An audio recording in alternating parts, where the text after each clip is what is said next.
Cet évangile de Jean a été étudié de nombreuses manières, principalement en relation avec certains sujets particuliers contenus dans les différents chapitres. Nous avons ici, dans l'évangile de Jean, une somme immense d'instructions très utiles. Mais l'évangile a été rarement, s'il n'a jamais été présenté comme contenant une question unique qui le gouverne du commencement à la fin.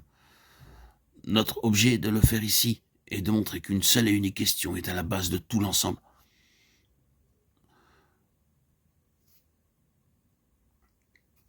Permettez-moi de vous rappeler la vérité qui gouverne toute notre méditation, c'est-à-dire l'œuvre que Dieu accomplit dans cette dispensation où nous vivons. Il nous faut être complètement au clair quant à ce qui est particulièrement sur le cœur de Dieu, en ce temps de l'histoire du monde, et par conséquent à ce qu'est notre vocation, à nous qui sommes les enfants de Dieu. La chose que Dieu accomplit dans cette dispensation, c'est la formation d'un Israël spirituel et céleste. En le faisant, il répète les lois de l'ancien Israël, mais d'une manière spirituelle. Il suit les lignes de ses voies à l'égard de l'ancien Israël, mais désormais sur une base céleste et non terrestre. Car si les méthodes de Dieu peuvent changer, ses principes sont immuables. Il a laissé la base terrestre de l'Ancien Testament et a continué sur une base céleste dans le Nouveau Testament.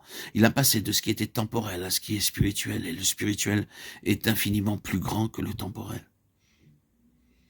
Nous chercherons maintenant à voir ce mouvement dans les évangiles, et en particulier dans l'évangile de Jean. Cet évangile forme un tout avec la lettre aux Hébreux, parce qu'il est simplement une partie de tout ce que représente le Nouveau Testament. Il personnifie cette question de l'Israël spirituel d'une manière merveilleuse. Il y a deux choses parfaitement claires dans cet évangile de Jean.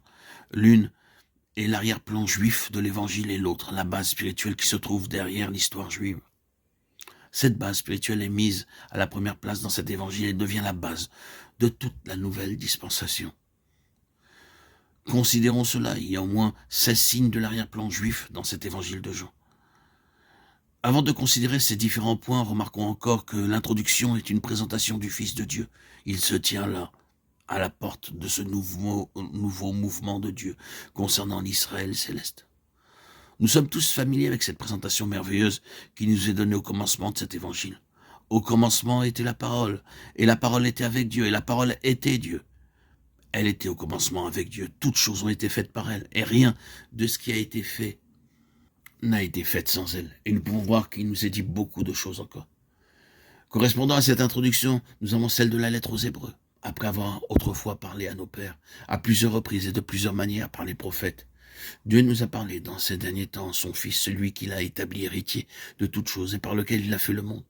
Celui qui, étant le rayonnement de sa gloire, l'empreinte même de sa personne, soutient toutes choses par sa parole puissante, et qui, après avoir accompli la purification des péchés, s'est assis à la droite de la majesté divine dans les lieux très hauts. Le point, c'est que Dieu a basé la dispensation sur son Fils, et qu'il est le facteur qui la gouverne.